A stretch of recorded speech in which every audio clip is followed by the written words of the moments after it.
Salut chers amis, j'espère que vous allez bien. On espère que vous allez super bien. Je suis aujourd'hui encore une fois avec papa. Je suis au Togo, je profite au maximum avec papa afin qu'il puisse nous apporter ce qu'il sait et ce qu'il pense et sa vision pour le Togo. Pas que, hein. Donc vous avez vu la première vidéo, on a parlé d'histoire. Comme vous savez que sur cette chaîne, on traite d'histoire et de politique. Donc voilà. Donc aujourd'hui encore, on est avec papa. Bonjour papa, Bonjour, comment tu vas? je vais très bien. Tu as bien dormi aujourd'hui? Très bien, même par Ok, la grâce de Dieu. par la grâce de Dieu. Donc aujourd'hui, j'ai vraiment envie d'avoir ton avis ou ton point de vue. Parce que depuis un bon bout de temps, on voit beaucoup de gens, beaucoup de jeunes qui ont immigré vers les pays européens, les pays occidentaux, pour pouvoir acquérir beaucoup d'expérience.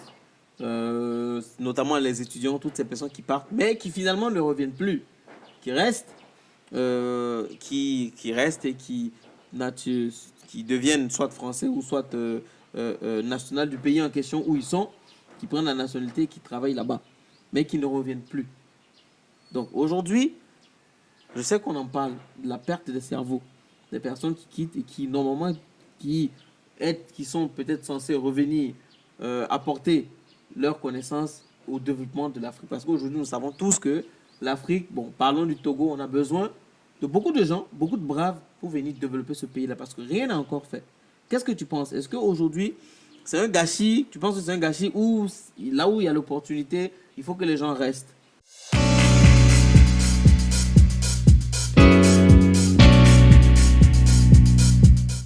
Oui, je crois que c'est pour se prononcer sur cette affaire, il faut être un peu prudent. D'accord? Parce que ceux qui veulent rester en Europe, quand vous parlez ou qu'ils ne sont pas de leur côté, ils vont penser que vous dites des bêtises. Mais là, en vérité, c'est du gâchis. Mhm. C'est du gâchis. On envoie nos enfants là-bas, c'est pour aller acquérir des connaissances et venir vraiment développer l'Afrique. Mais on constate que quand ils vont là-bas, ils finissent d'apprendre, ils ne reviennent plus. Ils travaillent là-bas et l'Afrique continue à demeurer dans cette situation-là. Mais nous avons aussi constaté que ce n'est pas simple. Parce que c'est la pauvreté qui pousse nos enfants à rester en Europe. Ceux qui cherchent à traverser la mer, qui meurent, ce n'est pas un malin plaisir. C'est des difficultés qui les poussent à aller. Mais pourquoi? Les gens ont fait ça sciemment. C'est les Occidentaux, ils ont créé ça sciemment pour pouvoir profiter des ressources, des immenses ressources de l'Afrique. Ils s'en foutent des Africains, ils laissent les Africains dans la pauvreté. Et les Africains aussi, les dirigeants là, sont achetés, ils ne veulent rien faire pour permettre que l'Afrique soit complètement libre, pour permettre que tout le monde puisse faire quelque chose. Nous avons encore connu depuis un certain moment, depuis des années 60, quand il y avait un génie noir africain qui découvrait qu'il pouvait faire quelque chose, on dit ah celui-là a fait ceci, ah, on le prend, on dit non qu'il faut aller, c'est fini, on n'entend plus parler de lui. Parce que les gens ne veulent pas de concurrence en Afrique. Plein. Et on nous interdisait de fabriquer des armes. Même faire des fusils de chasse, on interdisait à l'Afrique. Parce qu'ils savent que si l'Afrique continue, eux aussi peuvent se développer, ils peuvent faire des choses. Et puis, les projets de développement en Afrique, ça ne marche pas. Pourquoi? Parce qu'on ne laisse pas l'Afrique de choisir ce qu'ils vraiment qu'ils veulent. C'est les gens qui préparent des projets quelque part et qui viennent, qui veulent que l'Afrique n'a qu'à adopter ce projet-là. Et ça fait que ça ne marche pas. C'est pour ça qu'on parle de cheval blanc. J'ai dit cheval blanc, j'ai les femmes blancs en Afrique ici. Des projets qu'ils ont initiés, ça n'a pas marché. Même pas 1 ou 2 jours. Tu étais avec moi à Niamey quand tu étais à l'enfant, émigre. Quand on a logé, ça c'est un éléphant blanc qu'ils ont fait. On a pensé que toute l'Afrique de l'Ouest pouvait envoyer leurs enfants là-bas pour aller étudier. Mais il n'y a pas de suivi. Ils ont fait des bâtiments, ils ont fait, mais c'est resté là-bas. C'est resté là-bas. Du gâchis, quoi. C'est du gâchis. Je pense que les Africains, les jeunes qui sont allés là, il faut qu'ils viennent. Ils n'ont qu'à penser au retour. Mais aujourd'hui, oui, je pense qu'il y a beaucoup qui pensent au retour. Mais comme tu l'as dit, c'est qu'il y a un piège aussi là-dedans. C'est qu'aujourd'hui, il y a certaines personnes qui ont un confort, qui ont une situation qui fait qu'ils ne peuvent pas se payer. Par exemple, si on prend l'exemple de certains qui sont allés, qui sont devenus parents avec leurs enfants, par exemple, qui vont préparer le retour. Ce n'est pas évident. Quand il faut arriver sur le pays, il faut encore se recréer, en fait. Il faut se recréer. Et qu'est-ce qui leur assure le fait que s'ils quittent là-bas, qu'ils viennent, ils auront un boulot pour pouvoir assurer les charges qu'ils doivent assurer. Est-ce que ça aussi, c'est pas un problème? Ben, bon, c'est un problème si quelqu'un va là-bas seulement, lui, il reste là-bas. Il travaille là-bas, il reçoit là-bas, il mange là-bas, il fait la vie là-bas avec ses enfants. Il n'a rien pensé à pouvoir préparer quelque chose en Afrique. Tu vas revenir trouver quoi? Tu ne trouveras rien. Mais quand tu pars là-bas, tu dis, je suis venu ici, j'ai fait mes études, j'ai une connaissance, j'ai trouvé du travail à travailler en Afrique, mais mon idée, c'est de repartir dans mon pays. Il doit prendre un certain nombre d'années pour se préparer son retour. Tout se prépare. Il y a des gens qui sont en Afrique ici qui sont riches. Il y a des Blancs qui quittent là-bas dans leur pays pour venir en Afrique ici qui sont riches. Il y a des Libanais qui font de l'argent dans nos pays. Pourquoi? Parce qu'ils se préparent. Vous aussi, vous devez vous préparer, avoir des projets, savoir comment il faut faire avec ces projets-là, faire que ça marche avant de pouvoir venir.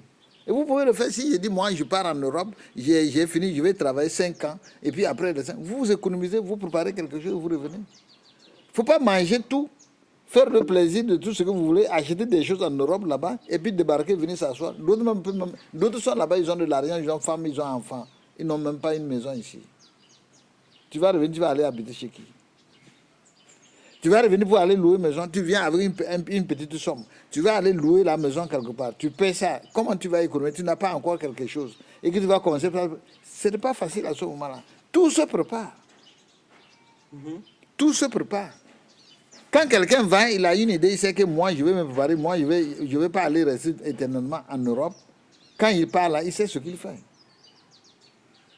Il peut avoir des projets, il peut organiser, il peut même tenter. Étant là-bas, il peut tenter des projets. Ça, peut-être tu peux commencer un projet, ça peut ne pas marcher. Deuxième projet, ça peut peut-être troisième projet, ça marche. Et quand ça marche, tu viens toi-même, tu attrapes le corps, le projet, avec ta femme et tes enfants. Tu vas voir que ça marche, tu vas voir que tu t'en sors. Et finalement, tu vas voir que ça va.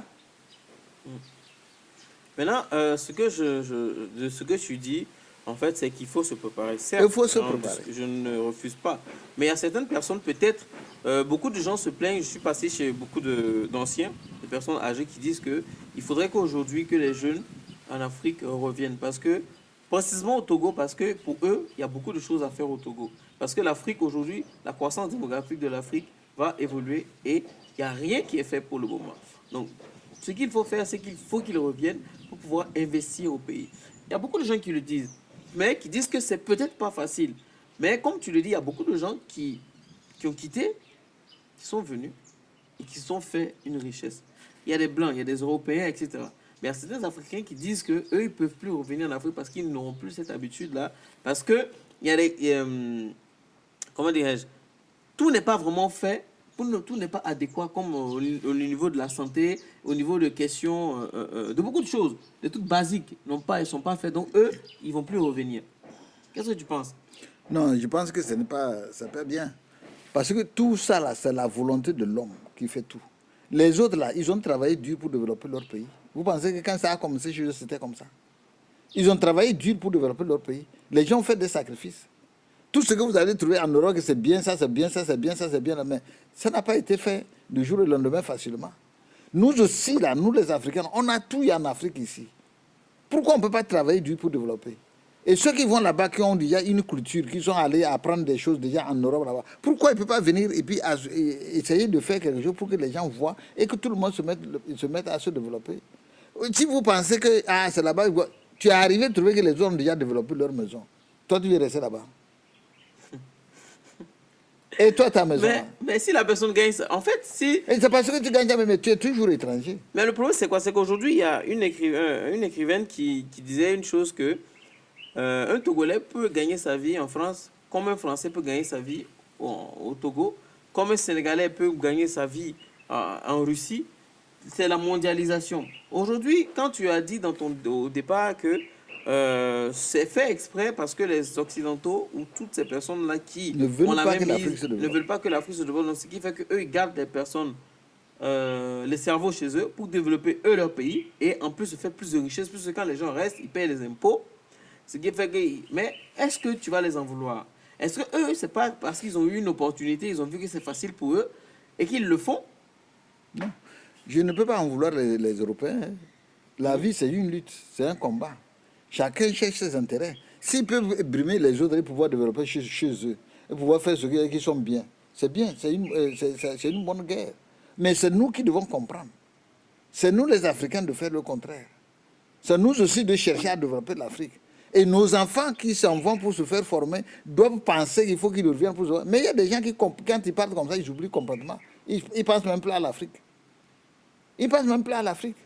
Il y a des gens qui ont leurs enfants qui sont nés là-bas, qui ont la nationalité là-bas, des pays, par exemple, je prends la France, je connais beaucoup. Mais certains, est-ce que pour toi, tu trouves ça normal qu'un Togolais ou un Burkinabé ou un Sénégalais ou un Malien, qui par exemple est allé en France, s'est marié, a eu des enfants, et qui ne fait que, et oublie de faire la nationalité d'origine de ses enfants, et qui ne fait pas de passeport pour ses enfants? Comment toi tu vois ça? Ah, c'est un choix pour lui, mais moi je penserais qu'on peut même avoir les doubles nationalités, parce que ça a des intérêts de tous côtés. Si ils étaient choses vraiment qui acceptaient, ils pouvaient faire double nationalité. Ils ont la nationalité française, mais ils peuvent toujours avoir la nationalité de leur pays. Et ce n'est pas compliqué. Et ils doivent chercher par tous les moyens. Ce que tu sais faire là-bas, que tu vois, tu peux essayer de venir faire ça dans ton pays. C'est comme ça que l'Afrique va se développer. Il y a beaucoup de gens qui ont essayé, papa, de rentrer, essayer de faire. Mais c'est ce que j'ai dit, ça se prépare. Ça se prépare. On ne peut pas se lever d'un jour au lendemain et dire moi, je vais rentrer dans mon pays. Tu serais déjà gravement surpris. Ça se prépare, tout se prépare. Nous sommes ici, il y a des Blancs qui viennent qui se font de l'argent. Mais avant de quitter en Europe pour venir ici se faire de l'argent après, ils se préparent. Les Libanais qui viennent ici, là, ils se préparent.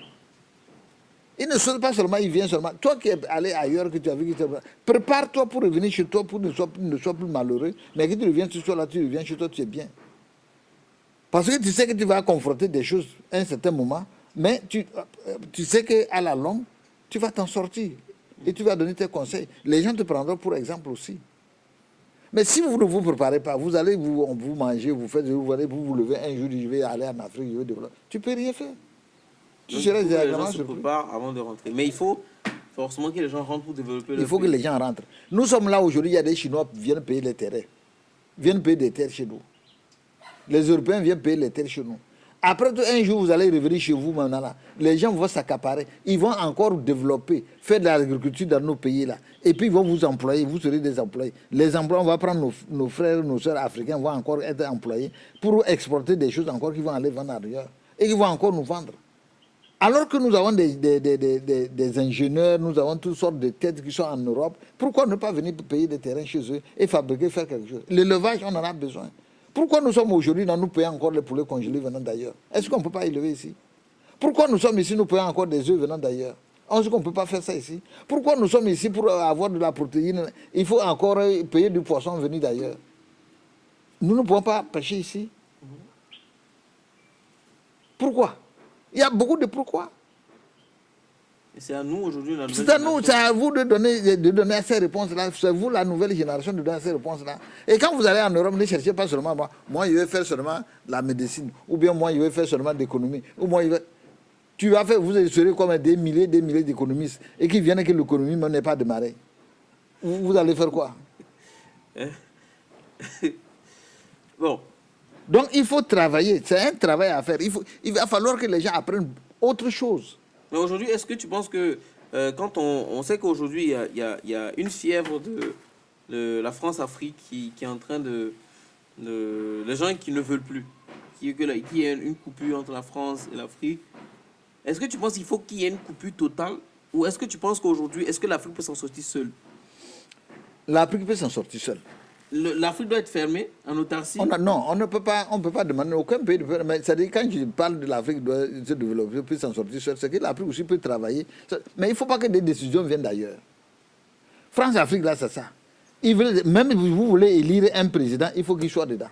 Vous voulez élire un député, il faut qu'il soit dedans. Vous voulez nommer un ministre, il faut qu'il soit dedans. Ça ne peut pas marcher comme ça. On en est marre.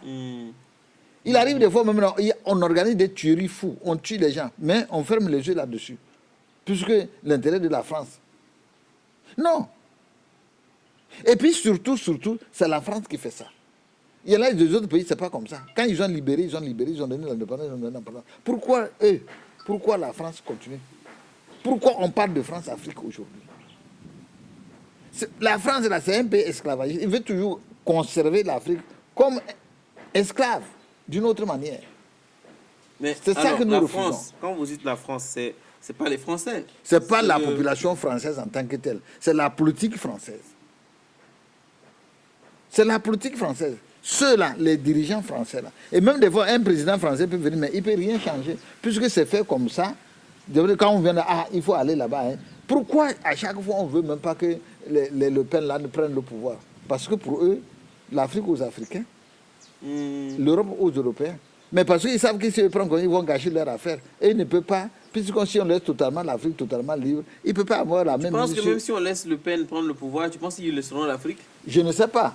Mais c'est sur ça là qu'on prend pour dire que tous les Africains ne sont pas d'accord avec l'autre. Et chaque fois qu'on vient là, tout le monde vote Dieu fermé contre les Européens. Pourquoi?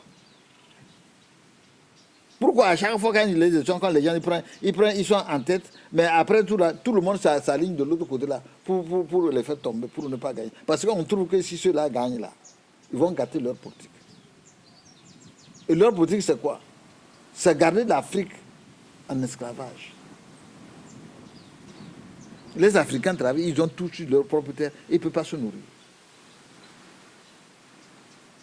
Même les projets qu'ils font, ils ne font pas de projet de développement pour permettre à l'Afrique de se reproduire. Normalement, l'Afrique doit avoir l'autosuffisance. Mais ils ne veulent pas que l'Afrique ait l'autosuffisance alimentaire. Si l'Afrique a l'autosuffisance alimentaire, leur blé là, que nous faisons le pain ici, qui va acheter? Ils vont vendre à qui? Leurs produits, les pommes qu'on nous vend ici, là, ils vont vendre à qui? Les personnes qui achètent là-bas, venir nous vendre ici, ils vont vendre à qui? Les œufs, les poulets congelés que nous avons, ils vont vendre à qui? L'Afrique, c'est un gros marché. Mais aujourd'hui, on accuse le système, la France-Afrique. Aujourd'hui, moi j'entends sommet Russie, Afrique, sommet Allemagne, Afrique, sommet Chine, Afrique. Mais moi, je ne comprends pas comment on peut faire un sommet entre des pays et tout un continent. Pourquoi ce n'est pas Chine, Togo? Pourquoi? Si ce n'est pas que les gens savent qu'il y a beaucoup d'intérêt en Afrique. Tout le monde sait que le continent africain, c'est une mine d'or. Oui, mais maintenant, aujourd'hui, quand on regarde, les gens sont en train de vouloir couper les ponts avec la France. Mais le problème, c'est qu'on coupe les ponts pour aller s'allier avec d'autres personnes. Je n'en dis qu'on ne veut pas. Aujourd'hui, on ne peut pas être un pays totalement seul, sans alliés. Il faut qu'il y ait des intérêts de part et d'autre. Mais le problème, c'est que qu'est-ce qui prouve quand que vous regardez dans les accords, dans les endemains des indépendances, la France n'a voulu rien lâcher pour l'Afrique. Les autres qui viennent, les propositions qu'ils font, c'est largement avantageux par rapport à la France. C'est ce qu'on pensait de la Chine, mais aujourd'hui, les pays africains sont endettés auprès de la Chine. Mais quand la Chine vient, il fait des choses. Avant de vous donner, ils font tout proprement. Ils vous donnent les routes, les ponts, les stades qu'ils construisent. Et les intérêts ne sont pas comme ce que la France propose. Ce n'est pas pour rien que les Africains tournent vers eux. Mais c'est bizarre. Pourquoi? À un moment, la Chine était aussi comme l'Afrique. Oui. Mais comment se fait-il que nous, aujourd'hui, c'est eux qui deviennent ceux qui nous financent? L'Afrique, c'est qui? C'est Mao Tse-tung qui a développé l'Afrique. Est-ce que nous avons ces dirigeants? Aujourd'hui, quand vous prenez l'exemple du Mali, là, vous voyez que le Malien, là, le président malien, là, ce qu'il est en train de faire, il nous faut de ces dirigeants. C'est pour ça que la France... Parce qu'il faut être un courageux. C'est parce que, à cause de ça, chaque fois quand il y a élection, tu vas voir nos présidents vont aller à l'Élysée, vont aller rencontrer Macron. Des fois même, ils ne gagnent pas. Mais la France, il faut les mater. La France ne vend pas des armes contre les guerres. C'est les gaz lacrymogènes, c'est de tout cela pour mater le peuple. Très souvent, c'est le peuple qu'on mate. Les gens, là, ils trichent les élections pour graisser. Parce qu'ils font l'intérêt, c'est l'intérêt de la France qui protège. Ils ne sont pas présidents pour l'Afrique. Ils sont présidents pour la France. Et c'est la France qui les place. Ils sont devenus comme des sous-préfets. Quand le Mali a dit non, vous voyez comment la France fait pour pouvoir bouter le président malien dessus son poste. C'est la même chose. Aujourd'hui, au Burkina, c'est la même chose. Gbagbo, qu'est-ce qu'ils ont fait à Gbagbo?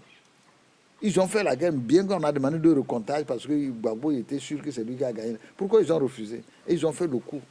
Ils ont bombardé, la France a amené les armes et tout ça, faire voter l'ONU qui a donné, ils ont jusqu'à enlever Gbagbo et aller montrer à Est-ce que vous avez des preuves que c'est la France? Oui, c'est la France qui a introduit la demande. À chaque fois, même quand il y a quelque chose en Afrique, ici, c'est la France qui a introduit à l'ONU. On écoute, on suit les informations. C'est la France qui parle pour l'Afrique. Oui, bon. Ça, je pense qu'on n'est pas dupe. On le voit. On sait qu'on commence à constater certaines choses. Sur certaines choses, des langues qui se délient. Mais aujourd'hui, moi je reviens. C'est vrai que notre sujet, on allait un peu au loin. Mais aujourd'hui, moi ma question vraiment, c'est vraiment pour toutes ces personnes-là, nous qui allons, qui sommes là-bas, il faudrait qu'on rentre pour développer notre pays. Et ça, je suis d'accord. Je comprends, je sais que c'est pas évident. C'est pas évident de le faire. Mais c'est important de le faire parce que, comme on le dit, on ne peut pas, ton voisin ne peut pas venir développer ta maison. Personne ne le fait. Personne ne vient construire ta maison. Tu es le seul à construire ta maison.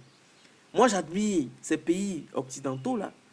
Ils se sont battus pour ce qu'ils sont aujourd'hui, ce qui fait que nous, on va chercher à s'installer, à avoir des compétences là-bas.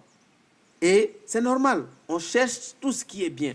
Tout le monde cherche à exceller, tout le monde cherche à aller de l'avant, à aller au-delà de ce qu'il connaît. Aujourd'hui, l'Afrique a besoin de ça. Et nous savons aujourd'hui que l'Afrique a besoin de ces têtes-là, de ces cerveaux-là qui sont partis et qui doivent revenir. Qui doivent revenir et épouser les réalités de cette Afrique-là, de leur pays, pour pouvoir apporter ce qu'ils savent. Et c'est très important. Statistiquement parlant, l'Afrique aujourd'hui va doubler dans 10 ans sa population. Démographiquement parlant, il y a des choses. Il va manquer beaucoup de choses. Mais c'est à nous. Que tu aies fait la médecine, que tu aies fait l'économie ou quoi que ce soit, c'est à toi, c'est à nous de rentrer et de vraiment proposer les choses afin que tout ça puisse se faire. Nous savons aujourd'hui que politiquement parlant, c'est un peu compliqué. Mais la volonté et la bonne stratégie peut tout. Comme la Bible dit, si tu as la foi, tu peux déplacer une montagne. Donc, à nous de croire, d'être vraiment optimiste et de poser les actes, d'aller en action, action par action, pour pouvoir atteindre cet objectif-là qui est d'avoir l'Afrique ou d'avoir son pays développé. Aujourd'hui, le combat de nos parents, ça fait 60 ans, ils se battent. Bon, on a vu ce que ça a donné. Nous sommes une nouvelle génération. Il faudrait que nous aussi, on ait notre stratégie pour pouvoir aller de l'avant. C'est ça même. Parce qu'il faut adopter des stratégies. Et si vous restez là-bas, vous ne voulez pas revenir en Afrique. Vous allez faire comment pour développer? Vous êtes là-bas, mais ils ont les Chinois, les Blancs, quelque chose de tout. Ils viennent ici en Afrique. Les Indiens qui n'étaient rien avant, aujourd'hui, ils sont pleins en Afrique ici. Parce qu'ils trouvent l'Afrique un terrain vierge. Bien sûr. Un terrain vierge avec beaucoup de potentialité. Et vous trouvez, vous, nos enfants qui sont allés là-bas, vous trouvez, non, il n'y a rien en Afrique. Comment? Vous avez combien de yeux? Les autres ont 2 yeux. Vous avez 2 yeux aussi. Donc on se dit que peut-être si c'est question d'éducation qui nous manque, mais vous, au moins, vous êtes allés là-bas, vous avez éducation. Mais vous avez eu une formation intellectuelle et tout, technologique. Mais vous ne pensez pas que vous faites un peu trop de ne pas vouloir revenir en Afrique pour pouvoir travailler, pour développer en Afrique? Enfin, il faut que les opportunités se créent. Mais qui va créer l'opportunité? C'est nous-mêmes qui doivent créer l'opportunité. C'est chacun qui crée son opportunité. Et regarde, vous allez trouver des menuisiers. Ils ont tous appris la menuiserie. Ils travaillent la menuiserie avec 6 jours. Mais quelques années, tu vas voir, il y a un menuisier qui roule en voiture. Il y a un autre menuisier qui est à moto. Tu vas voir un à vélo, mais il y a un qui marche à pied. Pourtant, c'est la même chose qu'ils font. Il y a une prise de conscience quelque part que les gens doivent avoir. Ne croyez pas. Ici, nous sommes en Afrique. Il y a des gens qui sont en Afrique qui sont des milliardaires. C'est pas vrai? Comment ils ont fait? Vous dites qu'il n'y a rien ici. Il y a des gens qui gagnent honnêtement leur argent ici. Il y a trop d'opportunités, beaucoup d'opportunités même. Il suffit d'avoir des stratégies. On ne peut pas dire qu'il n'y a rien en Afrique. Quand on nous parle même de la démocratie en Afrique, on dit que déjà, l'Afrique n'est pas plus peuplée que l'Europe. L'Afrique n'est pas plus peuplée que les autres pays, continents. Quand vous regardez, prenez Congo RDC. Regarde la superficie du Congo RDC. Je peux dire que la superficie du Congo RDC, avec l'Europe, même là, toute l'Europe, là, il reste un peu, ça devait Mais regarde la population. Quand on prend même la France, là, la Congo peut faire 20 fois la France. Mais la France a 20 fois la population de choses. Mais on va venir dire que c'est l'Afrique qu'il y a beaucoup de démographie, que les Africains sont trop nombreux. Il y a des faussetés, des mensonges. Et nous qui sommes là-bas, on croit à ces mensonges-là. Prenez individuellement les pays. Prends les pays, regarde les pays européens, les pays là, regarde leur population. Et regarde la population de l'Afrique. Mais on va venir lui dire non, non, il faut limiter les choses en Afrique.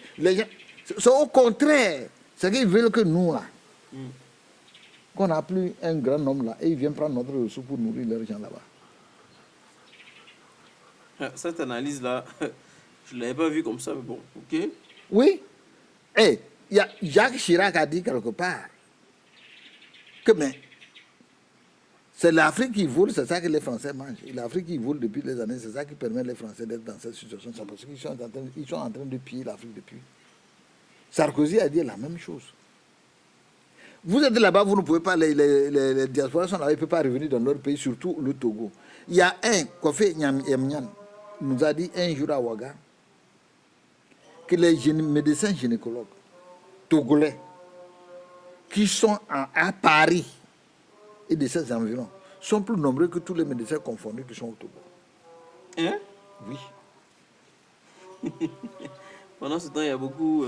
Pendant ce temps, nous avons les autres. Ah non, chez nous, ça ne marche pas. Chez nous, c'est ceci. Mais c'est qui va faire? Toi, tu es assis ici, là. Si tu ne construis pas cette maison-là, tu viens, tu seras locataire.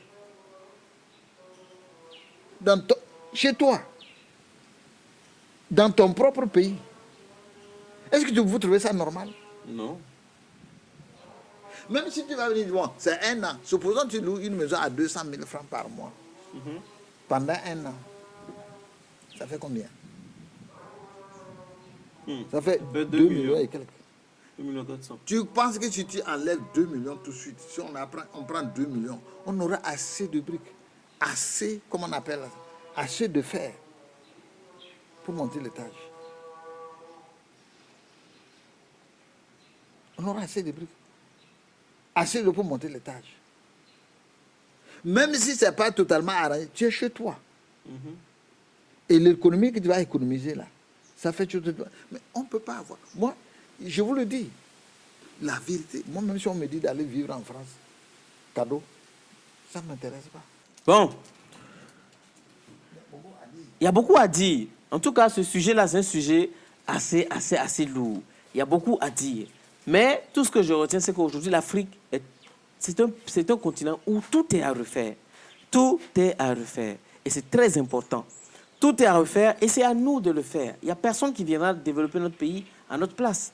Aujourd'hui, nous devons penser à investir. Là où nous sommes, de loin ou de près, mais investir et penser au développement de cette Afrique.